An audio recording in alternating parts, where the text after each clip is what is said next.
All right, hi everybody. It's Bonkai922. I know this is like 2 days late, but I'm gonna start with the get the chapters out.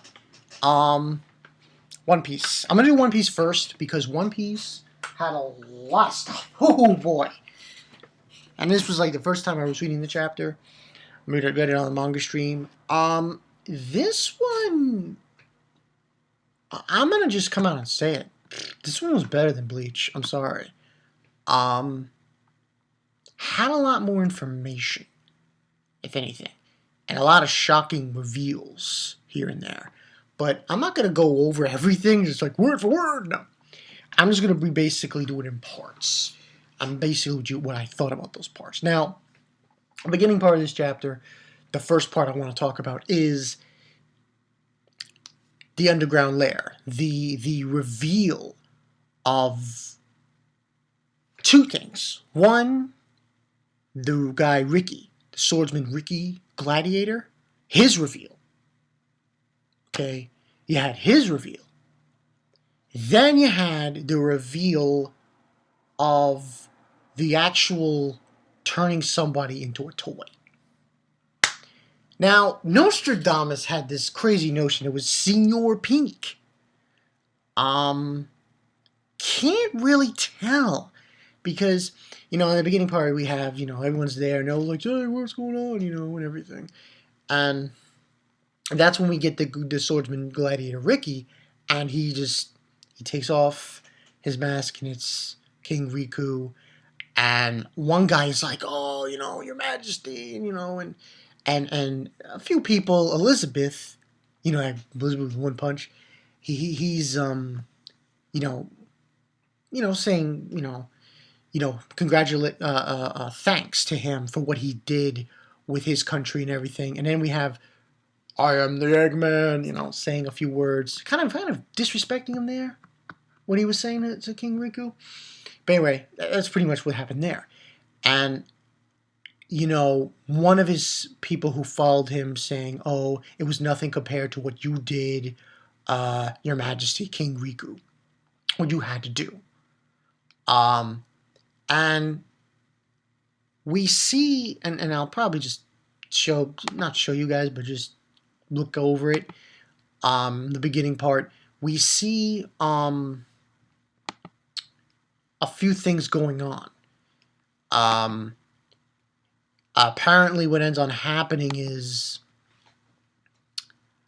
and also it was Sai, he was there, I'll bring this up. Sai was talking about Dumb Flamingo. Kind of like who has taken over this country is Dumb Flamingo, and he's pretty much, basking in the glory, and he's turning everyone into, he's throwing everyone out, treating everyone like shit, pretty much, about with the weapons and everything.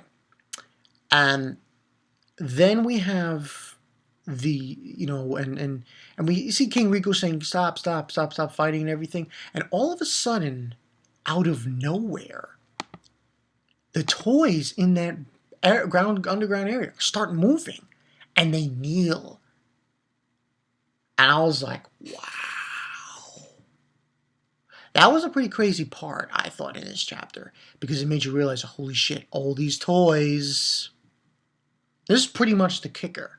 This was like the final stamp saying, yeah, these are the people who probably served King Riku. These are the people who probably, So he sees this, and they're all kneeling before him, and it's kind of crazy, so on and so forth.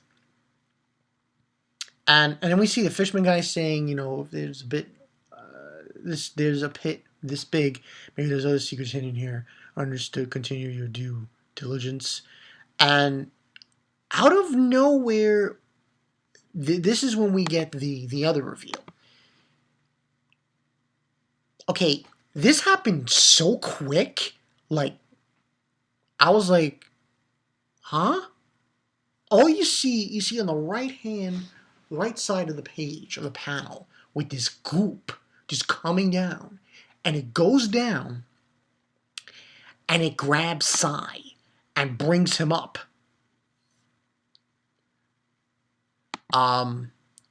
through this hole.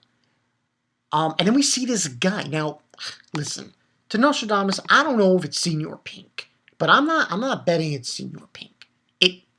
I don't even know who Senor Pink looks like.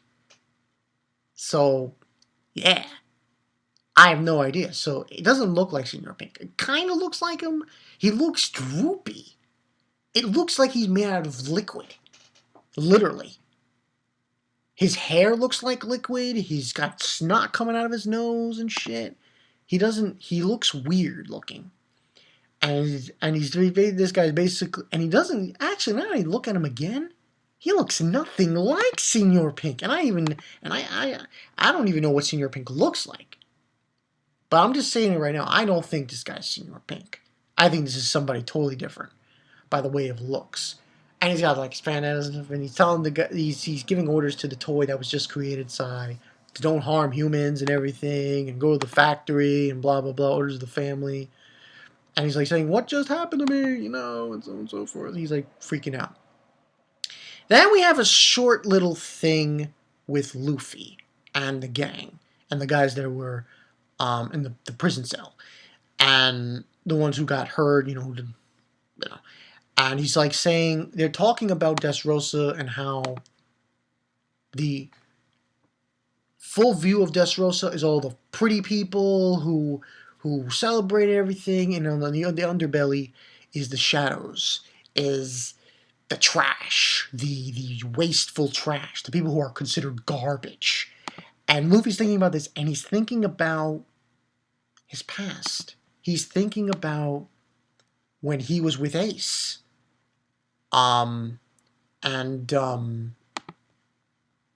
What's his face? Sabo, yeah. So he's thinking about when he was with Ace and Sabo and how that was considered the same kind of feeling. So this is kind of like interesting, this part of the chapter. This is the other part I want to bring up. I thought it was interesting. I thought it was interesting we're bringing up something that happened later beforehand, and it's reflecting. It's basically saying, oh, what happened to Luffy, where he grew up as a child, that part with Ace and Sabo, is kind of happening again here in Dressrosa. It's the same kind of situation. So, I thought that was an interesting part. And then we get another scene. Oh, God, this is... It's brief. He comes out of this door. There's Mr. Fanboy. Freaking Bartolomeu. He's like, I'm like, come on. After that, though, we move on to another subject. Two things. Now, this part was massive. Just massive. And I don't think I can go into full details. But pretty much what happened. This is the main meat of what happened in this part. There's that and the reveal at the end. Let's talk about the main meat. The head of the dwarfs of the Tauntaun. How do you say their name? I can't even say the name to save my life. Tantanta. The Tantantas of the dwarfs. The head guy, the head chief, he's basically telling Robin and the others, Robin, Frankie, Usopp, the story. And basically the story was that there was the Void Century. And before the Void Century, there was this guy, the royal family of the Don Quixotes. And they were pushed into slavery. And to do all the dirty work and all the slave labor and all this stuff. It was miserable for the dwarfs. Horrible, horrible, horrible, dreadful time for them and their people. And that's pretty much what he says there. Darkest period. And people have been saying like, oh, that one page, that's Blackbeard. No. That is not Blackbeard. I don't know who said, oh, that's Blackbeard. Whoever said it, please, no, that's not Blackbeard. I don't know who thinks that's Blackbeard. But unless you're saying that Blackbeard was part of the Don Quixote family, Don Quixote family, then come on, move on. So And they're showing it, and then they're talking about the other part of the history, which is King Riku, when he showed up. Actually, no. After that was, I believe, they're saying, the Void Century, with no records of any kind. So it's funny how we have two kinds of people suffering in the same way. You have the people who are fighting in the tournament in the Colosseums, getting thrown down into the trash and turning into toys. And then you have the dwarfs who went through the same kind of thing, but then were liberated by King Riku. But, and this is the kicker, after the time with the Don Quixote family, they were dealt with. They went away. The original ones, there was the Void Century. And then King Riku showed up 800 years ago. So that Void Century is still there. We don't know anything. It's still up there, which I find very interesting in this chapter. So, and then King Riku, basically, when he ruled Dressrosa, he basically liberated. He liberated the dwarves. He told them, anything you want. He apologized for everything that was done to them. And it was like total liberation. He provided us with compensation, pretty much. That's what they said. And this brought up also the whole thing with the fairies and everything. I don't want to go into too much details, but yeah, they were allowed to do that, and they would be just known as the work of the fairies with the dwarves. And then that's pretty much what happened there. And then he goes on, the chief, saying that was a bond between our Tontana tribe and the Riku tribe that lasted for 800 years ago, where, he was talking about the flowers and everything. That was pretty much, I guess, Green Bay, that whole thing, and with the flowers and everything.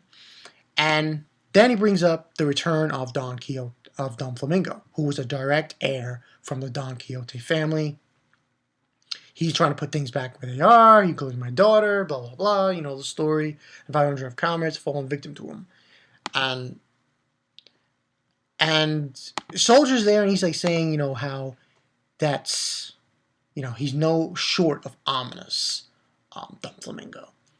Now, I mean, hearing all this stuff, I'm like, who is going to beat Don Flamingo? Who's going to stop this?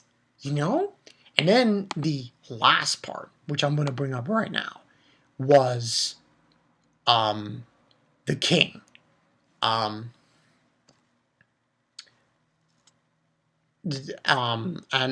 Robin's talking to him about it, seemed to despise King Riku, and so on and so forth. And then the soldier, San, he's basically saying, yes, 10 years ago? 10 years ago, Riku lost all trust from the citizens due to a single event, and they don't know the truth of this event, but he did this in order to protect the country until the very end. At that time, Flamingo tried to simply wipe out the Riku tribe. I took Rebecca, who was blood related of King Riku, and for a long time them were living together. Eventually, she was caught. And then she's now being put into the Colosseum to fight, pretty much. And he's saying I couldn't protect Rebecca's mother, and Usopp's like, who are you? I am Rebecca's father. And that's the end of the chapter. Now, I'm going to give this a 4.5. Yeah. And the reason, people, it's very simple. Very simple why I'm giving this a 4.5. Number one, we found out that. We found out who Ricky was. We partially found out about who's turning people into toys, even though it wasn't a very good picture of him. It was very dark and shit. But we found that out. And we got a whole history lesson of the dwarfs and what happened. Everything. So this gives good insight to give it a really high rating. 4.5 out of 5. I still wonder, though, how are they going to beat Don Flamingo? The only person I see being Doflamingo is Law. And tell me what you guys think about that. Also, what do you think this devil fruit is that this guy's using? Because all I saw, it was very concerned. I was very weirded out by that scene. Because, like, all you see is this blob of, it looked like snot. Or I don't know what the hell that was. But it came down, grabbed Sai, and turns him into a toy. I'm like, I was very confused. I was like, wow, that happened, like, so quick. Like, what, you know. Get some water. Happened so quick. Like, almost instantaneous. And I have no idea where that, you know? Totally befuddled. Totally befuddled. But yeah, that's the story, people. Bankai Night 22. I like where this is going. This was this was better than Bleach. I'm going to say it right now. Better than Bleach. Definitely better than Bleach. Next week should be with his reveal of Rebecca's father, grandfather. I mean, I see things developing hugely in the next couple of chapters. But tell me what you guys think. I'm Bankai922. See you guys later.